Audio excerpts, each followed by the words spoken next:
मेरे कैरेक्टर की बात करूं तो मैं भी उस घर की एक बड़ी बेटी हूँ।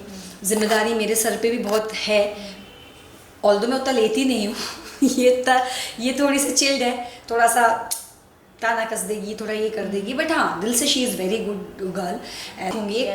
एक एक्टर का सबसे पहले तो ये होता है कि कम मेकअप ज़्यादा मेकअप वो एक्चुअली होना ही नहीं चाहिए। आपको जो किरदार मिला है आप उसमें उसको ब्यूटीफुली करोगे तो आप ऑटोमेटिकली ब्यूटीफुली दिखोगे।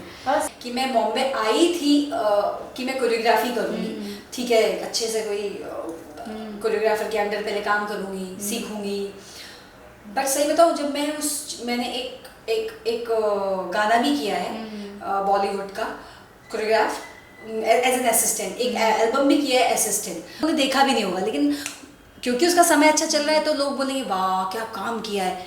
तो ये समय का ही खेल है, लक का ही खेल है। हार्ड वर्क तो देखो बहुत है, अगर हार्ड वर्क नहीं करेंगे तो शायद यहाँ तक भी नहीं पहुँचेंगे। एक कंसिस्टेंसी आपके दिमाग में होना, पेशेंस आपके दिमाग में होना बहुत ज़रूरी है। First of all Shivani, welcome to our channel. Thank you. आपके शो को काफ़ी ज़्यादा पसंद किया जा रहा है, मिट्टी से जुड़ी डोर। तो किस तरीके के रिस्पांस आपको मिला और काफ़ी टाइम बाद आप एक बार फिर स्क्रीन पे दिख रही हैं? या शो का नाम है माटी से बनी डोर, और शो जो है मैं इसके पहले जो शो कर रही थी वो था श्रवनी शिमारू पे आ रहा था, उसके पहले निमकी मुखिया। लेकिन इन दोनों के बाद इन दोनों के बीच में एक समय आया था corona. It was very bad for everyone, not only for actors. सारी जो इंडस्ट्री थी हिल चुकी थी। तो खैर हम उस दिनों की बात नहीं करते, अच्छे दिनों की बात करते हैं। काम कर रहे हैं अच्छा। और ये जो मैं शो कर रही हूँ, मैं पहली बार इनके साथ काम कर रही हूँ सोमो फिल्म्स के साथ। और ये एक मराठी बैकग्राउंड पे एक शो है, बेस्ड है, जिसके लिए हमने शूट किया है कोल्हापुर में भी। प्रॉपर एक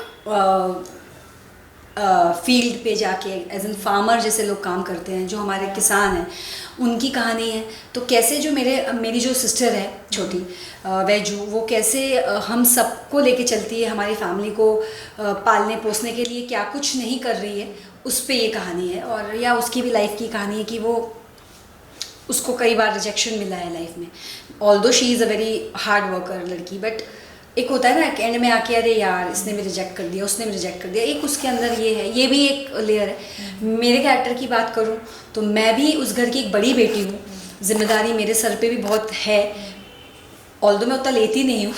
ये थोड़ी सी चिल्ड है, थोड़ा सा ताना कस देगी, थोड़ा ये कर देगी, बट हाँ दिल से she is very good girl and चाहती है कि ये भी बड़ी बहन का फ़र्ज़ निभाए। तो या कहानी तो बहुत पसंद कर रहे हैं। जैसे कि हम पिछले शो की बात करें शिवानी, तो उसमें जैसे निमकी मुखिया और निमकी विधायक में भी रही हैं आप जी। इन दोनों में आपका नेगेटिव कैरेक्टर था। हाँ, मतलब बहुत नेगेटिव भी नहीं, बट हाँ एक ग्रे बोल सकते हो। हाँ। तो इस शो में किस तरीके के आपके कैरेक्टर को दिया गया मोटिफायर, कितना डिफरेंट है दोनों? बहुत डिफरेंस है, क्योंकि उस कैरेक्टर को अगर हम लुक वाइज भी देखें तो ही ज़मीन आसमान का फ़र्क है। क्योंकि मैं उसमें काफ़ी रेडी, बहुत डैगअप रहती थी, साड़ी बहुत हैवी होती थी, बॉर्डर होते थे, यूपी बिहार की कहानी थी, तो उसमें हमारा लहजा बहुत ही अलग हुआ करता था। हम ऐसे बोलते थे, वैसे बोलते थे।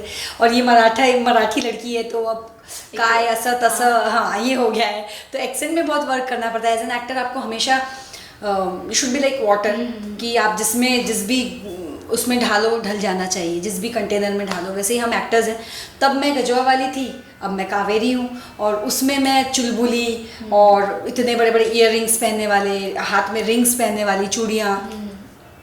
फिर आ गई कावेरी तो बिल्कुल 360 डिग्री अपोजिट, जिसमें मैं एक सूती साड़ी पहनती हूँ और एक छोटी सी बिंदी लगाती हूँ, एक चोटी करती हूँ।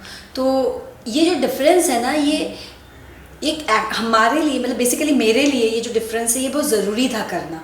क्योंकि क्या होता है, आप लाइफ में चैलेंज बहुत जल्दी एक्सेप्ट नहीं करते हो, और खुद की जब बात आती है ना कि नहीं यार मैं ये कैसे करूँगी, मतलब या मैं तो कभी इसके अलावा कहीं, मतलब ऐसे मेकअप के अलावा ऐसे मेकअप में कैसे दिखूँगी।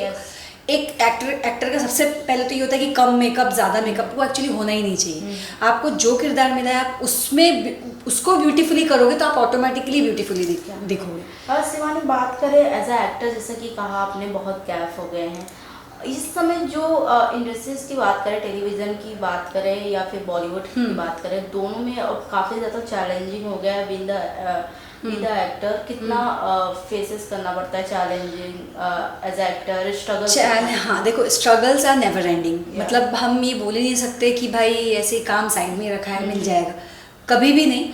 और चाहे वो बहुत अच्छा एक्टर क्यों ना हो, एक्टर अच्छा बुरा नहीं होता है, एक्टर का समय अच्छा बुरा होता है कभी भी।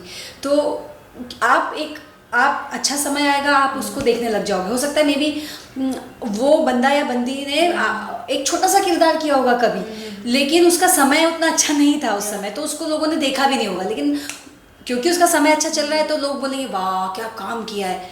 तो ये समय का ही खेल है, लक का ही खेल है। हार्ड वर्क तो देखो बहुत है, अगर हार्ड वर्क नहीं करेंगे तो शायद यहाँ तक भी नहीं पहुँचेंगे। एक कंसिस्टेंसी आपके दिमाग में होना, पेशेंस आपके दिमाग में होना बहुत ज़रूरी है। मैं हर एक्टर को, जो भी अभी आते हैं ना नए नए, तो मैं उनको ये बोलती हूँ कि भाई सबसे पहले अपने कंधे पे जो है वो सब्र लेके आना। यहाँ पे अगर आओगे तो सब्र बहुत ज़रूरी है, क्योंकि जब तक आपके अंदर पेशेंस और सब्र नहीं होगा आप यहाँ नहीं कर सकते। क्योंकि इट्स वेरी अनप्रेडिक्टेबल वर्ल्ड। मतलब आज इतना काम है तो कल कुछ नहीं है। तो वो शायद नेवर एंडिंग है। ये ऐसा नहीं है कि थोड़े दिनों में खत्म हो जाएगा, क्या बोलते हैं गवर्नमेंट बदल गई तो ये बदल जाएगा, ऐसा नहीं होने वाला है। बट शिवानी, कहीं ना कहीं आपने इतना टेलीविजन किया, तो आपने तारक मेहता का उल्टा चश्मा भी रहे हो, आई थिंक सीमर में भी रहे हो, शक्ति में भी रहे हो। इतने सारे टीवी शो करने के बाद जब इतने डिफरेंस होते हैं तो कहीं ना कहीं लिट डाउन होना पड़ता है। इतना काम करने के बाद अगर बिल्कुल हम इतने, अभी देखो जैसे ये होता है कि आप इतने सीनियर ही हो गए, इतना करके सीनियर ही हूँ मैं, है ना। अभी मेरे को खुद को 15 साल होने में आ गए इंडस्ट्री में, तो बीइंग अ सीनियर जब आप देखते हो यार क्या है, मतलब मुझे तो कहीं और होना चाहिए अभी, और कुछ करना चाहिए। कहीं ना कहीं आपको फील, देखो सिंपल सी बात है, बुरा जरूर लगता है कि यार मैं थोड़ा पहले आ जाती, शायद और पहले ट्राई करती तो ये होता। बट पता है सारी चीज़ें सोच के मैंने देखा है सब, मतलब एक होता है ना आपका वो फेस भी देखा है, रिजेक्शन भी देखा है, सब देखा है। बट मैंने उसको सम अप कैसे करती हूँ पता है, कि जितना आप कर रहे हो ना आप उसमें बेस्ट दो, तो ऑटोमेटिकली जो आपके जितने रिग्रेट्स हैं ना सब खत्म हो जाते हैं। कि आप जो कर रहे हो, फॉर एग्जांपल मेरे को ये दिया गया है तो इसमें इतना अच्छा करो आप कि आपकी दूसरी बातें आपको ध्यान ही नहीं आनी चाहिए, क्योंकि नहीं तो फिर वो आपको तोड़ने में 2 मिनट लगते हैं। जैसे जो लोग यहाँ से स्ट्रांग नहीं होते, आपने तो सुने ही होंगे किससे क्या नहीं कर, कुछ भी बहुत डिसीजन ले लेते हैं, छोड़ दिया, घर छोड़ के चले गए, बॉम्बे छोड़ दिया, आपने खुद को हार्म करते हैं। पर आई डोंट थिंक ये एक तरीका है। बट हाँ, आप जैसे पूछ रही हो कि आपने इतना अप एंड डाउन देखा है, इतने पुराने हो पर कभी कभी फेस करते हो तो कैसा खराब लगता है। ऑब्वियसली हमको लगता है अभी कल के आए हुए, ऐसा लगता है ये कुछ क्या कर रहे हैं, कुछ कभी कभी लगता है हमने तो इतना कुछ किया, उसके बाद भी देखो प्लेटफॉर्म भी बहुत बड़ी चीज़ होती है आजकल ना, बहुत प्लेटफॉर्म बहुत अच्छे हैं इन लोगों। अब कौन बोलेगा, मैं कौन से ईयर में जब खुद स्कूल में थी तब मैंने बुगी वुगी किया था सोनी टीवी पे, एक डांस शो आता था। अगर तब से अगर हाइप मिलनी शुरू होती ना, ये मीडिया होता थोड़ा आपके लिए बूस्टअप होता तो शायद और नोन इंसान होता, लेकिन तब उतना नहीं था।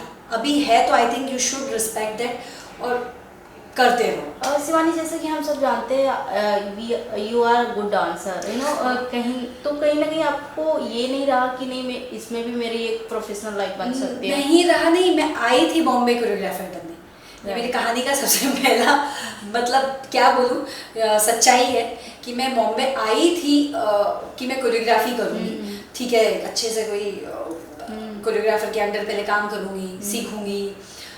बट सही बताऊँ, जब मैंने एक गाना भी किया है बॉलीवुड का कोरियोग्राफ एज एन असिस्टेंट, एक एल्बम भी किया है असिस्टेंट। बट बाद में मुझे ऐसा लगा यार ये टफ है, मतलब इतना इजी नहीं है कि आप पीछे से आप आगे आ जाओ, क्योंकि आपका जो मेन गुरु कोरियोग्राफर होता है पहले तो उसी से आपको आगे जाना है, या उनको बहुत हेल्पफुल होना होगा आपके सर मैम को जो भी हो कि यार नहीं मेरा ये बंदा आगे जाएगा। तो आपको या तो वो हेल्प नहीं मिली हो या क्या पता नहीं, और मे बी डेस्टिनी कि मैं आई थी एक एल्बम कर रही थी, तो एल्बम में मैंने हेल्प किया।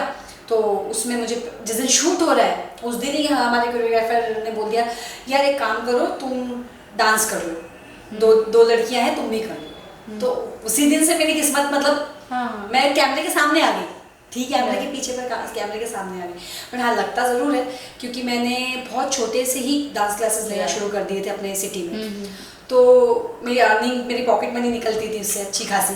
तो पर हाँ, डांस थोड़ा ना यही मेरे को चाहिए कि मैं फिर से ना अपने उस ड्रीम को थोड़ा पॉलिश कर दिया। हाँ एग्जैक्टली। फैमिली और फ्रेंड का किस तरीके से सपोर्ट मिलता है शिवानी आपको, जब आपने एज अ एक्टिंग करियर में अपना करियर चूज करने की? सी देखो, बिना फैमिली और फ्रेंड्स के आप नहीं कर सकते हो। It's not easy. कर नहीं सकते हो इज नॉट द वर्ड या सिचुएशन। कर तो सकते हो, इंसान ने ठान लिया तो कैसे भी कर लेगा। But mental support may be वो आपको किसी और तरीके से सपोर्ट नहीं कर रहे हैं, बस इतना ही बोल दिया, खाना खाया, ऑडिशन कैसा गया, यही बहुत होता है। कई बार आपको बहुत ज़रूरी नहीं है कि वो आपके साथ दिन भर शूटिंग पे जा रहे हैं या आपको है ना लेके ही चल रहे हैं, ऐसा कर रहे हैं, ऐसा कुछ नहीं। सिर्फ एक फ़ोन कॉल, कैसी है, खाना खाया, कैसा रहा ऑडिशन, कैसा हो जाएगा, इस बार नहीं हुआ अगली बार हो जाएगा, ये बोलने वाला भी आपके लिए बहुत मायने रखता है। तो बस मेरे लिए मेरे फादर, मेरी मदर, मेरी फैमिली, मेरे फैमिली फ्रेंड्स, उन लोगों ने बहुत हेल्प किया है और आगे भी करेंगे, आई नो। लेकिन हाँ, खींचने वाले भी बहुत मिले हैं। मतलब अगर फैमिली आपको सपोर्ट भी कर रही है तो कई ऐसे भी लोग होते हैं जो आपको पुल बैक करेंगे।